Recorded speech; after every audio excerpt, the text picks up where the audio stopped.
Video में आपका हार्दिक स्वागत है। मैं हूं पत्रकार योगेंद्र योगी। दोस्तों, एक साल पहले करीब जब विधानसभा के चुनाव हुए थे राजस्थान में, तो आपने क्या समझकर वोट दिया था? आपने यही समझकर वोट दिया था कि सरकार बदलनी है, क्योंकि पिछली सरकार नाकारा है, वो ढंग से काम नहीं कर रही है। वो राजस्थान में ऐसा कोई काम नहीं कर रही जिससे आपका भला हो। आपकी सुविधाओं पर ध्यान नहीं दिया जा रहा, आपकी बातों को समझा और परखा नहीं जा रहा है। यही मुद्दा था ना। इसी कारण आपने वोट दिया, और वोट भारी संख्या में उन लोगों ने वोट दिया जिनको ये सरकार पसंद थी, जो मौजूदा सरकार है। यानी कि जिनको कांग्रेस की सरकार पसंद नहीं थी और वो चाहते थे कि भारतीय जनता पार्टी की सरकार आए। तो दोस्तों, भारतीय जनता पार्टी की जब सरकार आई तो आपको उम्मीद तो होगी कि राजस्थान में अब दूध की नदियां बहेंगी, राजस्थान में विकास रॉकेट की तरह छलांग लगाएगा और पूरे देश में बल्कि अंतर्राष्ट्रीय स्तर पर डेवलपमेंट में हमारा नाम होगा। क्या ऐसा हो पाया? क्या किसी भी क्षेत्र में आपको लगता है कि कुछ राहत मिली है, या वही चीज है जो कांग्रेस के टाइम में जो चीज थी, वही सब चीजें ऐसे के जीवन का ढर्रा वो यूं क्यों चल रहा है? कुछ बदला नहीं है। दोस्तों, बदले कैसे? मैंने आपसे पहले भी निवेदन किया था, राजनीतिक दल जो है वो सिर्फ सत्ता के स्वार्थी हैं। उनको इससे कोई मतलब नहीं है कि विकास की जो गति थी वो पहले कैसी है, करप्शन जो पहले था, भ्रष्टाचार जो पहले था वो पहले कैसा था और अब कैसा है, उस पर अंकुश लगाने के लिए या उसको खत्म करने के लिए क्या प्रयास किए गए हैं। सारे राजनीतिक दल इस मामले में दोस्तों एक जैसे हैं। सबके सब एक ही थैली के चट्टे बट्टे नजर आते हैं, चाहे वो कोई सा भी राजनीतिक दल क्यों नहीं हो। जब लोगों के भले की बात होती है, विकास की बात होती है, उनसे किए गए वादों को धरातल पर उतारने की बात होती है, तो कोई भी राजनीतिक दल दोस्तों इस पे 100% खरा नहीं उतरता। कोई 10% ज्यादा अच्छा है, कोई 5% कम खराब है, लेकिन हैं दोस्तों सब एक जैसे ही। तो ये हालत है राजस्थान में दोस्तों। सरकार बदल गई, भारतीय जनता पार्टी की सरकार आ गई, मुख्यमंत्री का चेहरा बदल गया। पहले अशोक गहलोत मुख्यमंत्री थे, अब भजनलाल शर्मा मुख्यमंत्री हैं। तो क्या इसके बाद भी क्या उनके दावों और वादों में कोई फर्क नजर आया आपको? मैं बताता हूं दोस्तों, आप खुद ही तय कर लेना कि दावों की हकीकत क्या है और जो वादे किए गए। और वादे भी ऐसे वैसे नहीं किए गए, वादे भी ऐसी जगह किए गए कि जहां पर वादा निभाना बहुत जरूरी है।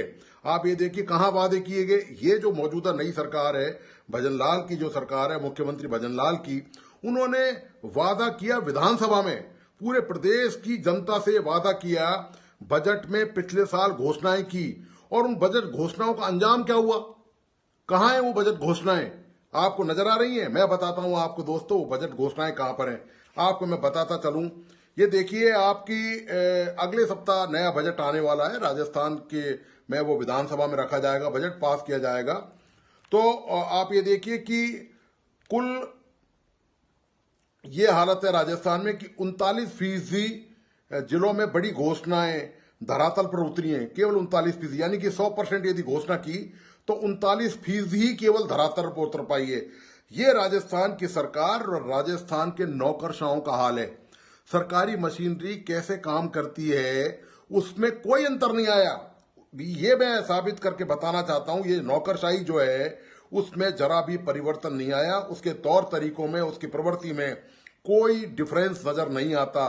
पिछली सरकार में भी वो सिर चढ़ के बोलती थी, इस सरकार में भी वो सिर चढ़ के बोल रही है। यही वजह है कि जो बजट घोषणाएं थी पिछली बार, जो भाजपा सरकार ने मुख्यमंत्री भजनलाल शर्मा ने की थी, केवल 39% बड़ी घोषणाएं धरातल पर उतरी हैं, और 47% जिलों में जो बड़ी घोषणाएं वो कागजी प्रक्रिया के लिए केवल फाइल दौड़ रही है। इस डिपार्टमेंट से उस डिपार्टमेंट फाइल जाती है, वहां से कोई मार्किंग होके आ जाती है, वहां से कोई नोट लग जाता है, वहां से कोई ऑब्जेक्शन लग जाता है, वो फाइल बेचारी चक्कर गिननी हो रही है।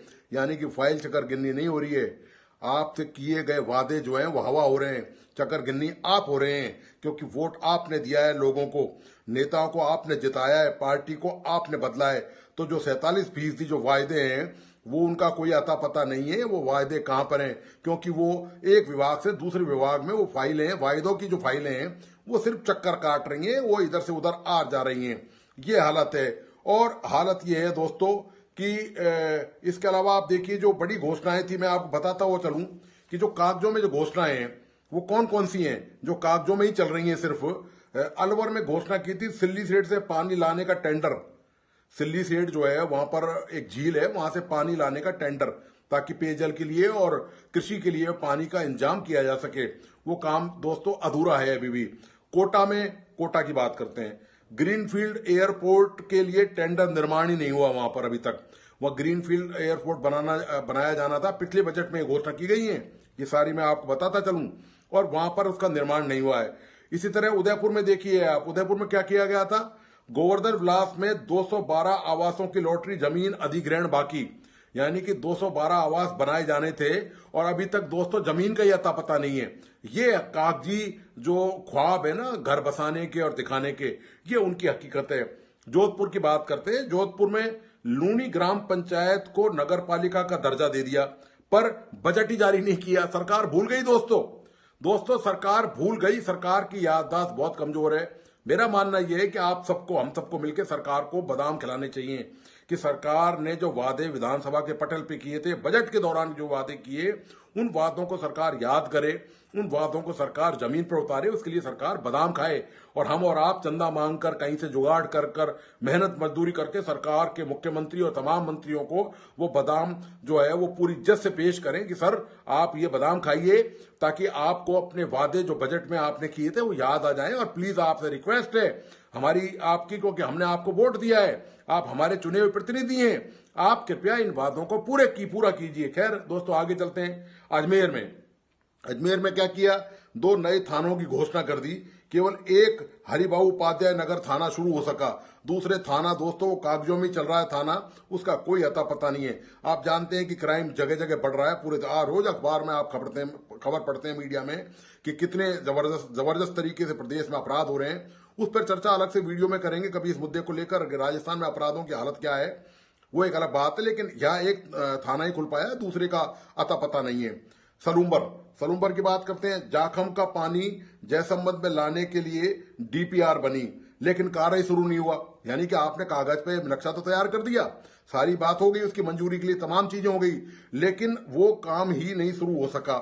यही हालत है दोस्तों। मैं और लंबी चौड़ी बात नहीं करूंगा। डीडवाना कुचामन की बात करें, 300 बेड के अस्पताल की घोषणा हुई, पर सेवाएं सीमित हैं, अभी तक कुछ नहीं हुआ है। कोटपुतली बैरोड, देवनारायण बालिका आवासीय विद्यालय के भूमि आवंटित तो कर दी।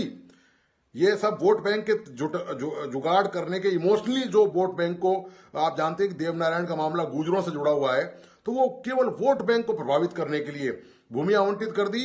स्कूल का दोस्तों अता पता ही नहीं है, निर्माण वहां पर कुछ हुआ ही नहीं है। इसी तरह बाड़मेर की बात करें, 48 करोड़ की लागत से सड़कों के निर्माण की घोषणा की गई थी। कितने? 48 करोड़ के लागत से बजट घोषणा है ये तो। और लेकिन क्या हुआ दोस्तों, हुआ क्या? निर्माण अधूरा है आज भी। धौलपुर में बात करें, स्टेडियम के लिए जमीन आवंटित की, लेकिन कार्य अभी प्रक्रियाधीन है। यानी कि खेल खिलाड़ी कहीं भी कुछ भी खेलो, आप कुछ प्रदर्शन कर पाओ या नहीं कर पाओ, आपकी प्रतिभा आप जानो और आपका परिवार जाने। हम तो ऐसे ही काम करेंगे और हमारा काम करने का तरीका सरकार ने बता दिया है। ये जो बजट घोषणा है, हम तो ऐसे ही काम करेंगे और ये हमारी फितरत है। पिछली सरकार की भी यही फितरत थी, तो आपने बदलाव किया, अब यही सरकार भी उसी फितरत की बात कर रही है। हनुमानगढ़ की बात करें दोस्तों, तो नशा मुक्ति केंद्र को स्वीकृति, लेकिन संचालन सुचारू तौर पर हो ही नहीं पाया। ठीक है, वहां के लोग आज भी नशे की गिरफ्त है और उससे परेशान हो रहे हैं। झालावाड़ की बात करें, डग में महाविद्यालय की घोषणा, लेकिन निर्माण कार्य आज भी अधूरा है। ठीक है दोस्तों, सिरोही में आबू रोड या सीएचसी उप जिला अस्पताल में करोमन्नत किया, लेकिन स्टाफ की वहां पर कमी है, स्टाफ देना भूल गई सरकार। अब आप जाने दोस्तों, मरीज जाने वो धक्के खाएं या नहीं खाएं, उनका इलाज वहां प्रॉपर हो या नहीं हो, जिससे सरकार का कोई लेन देन और सरकार की कोई जिम्मेदारी भी नहीं है। ठीक है दोस्तों, इसी तरह डूंगरपुर, करौली, राजसमंद की बात करें तो इन जिलों में भी यही हालत रही कि पिछले बजट में घोषणाएं कर दी गई, लेकिन उन घोषणाओं का दोस्तों धरातल पर उतरना बहुत ही मुश्किल काम हो रहा है, सरकार के गले में आ गया है। तो सरकार दोस्तों इसी तरह चुनाव जीतती है। आप जानते हैं कि चुनाव में भी जो चुनावी घोषणा पत्र होता है उसमें लंबे चौड़े वादे किए जाते हैं, लेकिन जब उनको देने का वक्त आता है तब सरकार, नेता, उनका अता पता नहीं मिलता है, वो कहां पर है, वो शक्ल तक नहीं दिखाते हैं अपनी। ये दोस्तों राजस्थान की हालत है। हमने बड़ी उम्मीदों से सरकार चुनी, हमने बड़ी उम्मीदों से परिवर्तन किया कि हमारे जीवन में कुछ परिवर्तन आएगा, कुछ बेहतर होगा, कुछ अच्छी क्वालिटी की चीजें आएंगी, कुछ बेसिक सुविधाओं में विकास होगा, कुछ नई चीजें आएंगी, अस्पताल बनेंगी, सड़कें बनेंगी, स्कूल खुलेंगे, कुछ मनोरंजन के लिए पार्क बनेंगे, अच्छी तमाम चीजें होंगी, बिजली पानी की सुविधाएं होंगी, वो दोस्तों आपके सामने है। और ये मैं नहीं कह रहा हूं दोस्तों, माफी कीजिए, ये सरकार ने वादा किया है विधानसभा में, बजट में, वो सरकार अपने ही वादे पर खरा नहीं उतर रही है। तो दोस्तों यही हालत है, राजनीतिक दलों के भरोसे ये देश चल रहा है, ये सिस्टम ही ऐसा है, इसमें आप और हम वोट देने के बाद कुछ नहीं कर सकते। नौकरशाही की जहां तक बात है, नौकरशाही दोस्तों वो हमेशा सरकारों को चलाती है, सरकार उनको नहीं चलाती है। ये बात आपको अच्छी तरह समझ लेनी चाहिए। ये जो सिस्टम है, जो सारा चल रहा है ना आपके चारों तरफ और हमारे चारों तरफ, इसमें जो ब्यूरोक्रेट्स हैं, ये जो RS, IAS अधिकारी हैं, IPS और RPS अधिकारी हैं, ये सिस्टम चलाते हैं, यही सरकार चलाते हैं। और ये जो सरकार चलाते हैं, ये आपने पिछली बार कांग्रेस की सरकार में भी देख लिया कि सरकार कैसे चलाते हैं ये, और मौजूदा भजन लाल की सरकार में भी आपने देख लिया कि नौकरशाही दोस्तों कैसे काम करती है, उसका अंदाज क्या है। आज भी नौकरशाही आपको और हमको वही मजदूर और गुलाम समझती है। जिस तरह से अंग्रेज समझते थे ना दोस्तों, उसी तरह हमको भी आज वही समझाता है। आप किसी कलेक्टर के, किसी अधिकारी के यहां जाके देखिए आपके साथ क्या व्यवहार होता है। उस व्यवहार में कहीं कोई परिवर्तन नहीं है। आजादी के इतने साल बाद भी आम इंसान से, आम राजस्थानी से, आम नागरिक से, आम शहरी से, आम ग्रामीण से आज भी नौकरशाहों का व्यवहार बदला नहीं है, उनकी प्रवृत्ति नहीं बदली है। क्यों? क्योंकि नेताओं से उनकी मिली भगत रहती है। तो दोस्तों मिली भगत का कारण तो आप जानते ही हैं, मैं आपको इशारे में बता सकता हूं, खुल के कुछ नहीं कह सकता क्योंकि कुछ भी हो सकता है फिर उसके बाद। ठीक है दोस्तों, ये आप जानते हैं, आप सब सर्वज्ञानी हैं, आपको सब अंदाजा है इन सब बातों का। तो दोस्तों आपको आज का विश्लेषण कैसा लगा, प्लीज अपने लाइक एंड कमेंट के साथ मुझे जरूर बताइए। और इस वीडियो को अपने दोस्त और परिजनों को प्लीज शेयर करना नहीं भूलें, ताकि उनको भी लगे कि देश में और प्रदेश में आखिरकार चल क्या रहा है, हमने क्या उम्मीदें की थी और हमारी उम्मीदों का आखिर अंजाम कहाँ क्या हुआ और उनका परिणाम क्या निकला। और प्लीज इस YouTube चैनल को लाइक, सब्सक्राइब करें और बेल आइकॉन का बटन जरूर दबाइए। धन्यवाद, नमस्कार।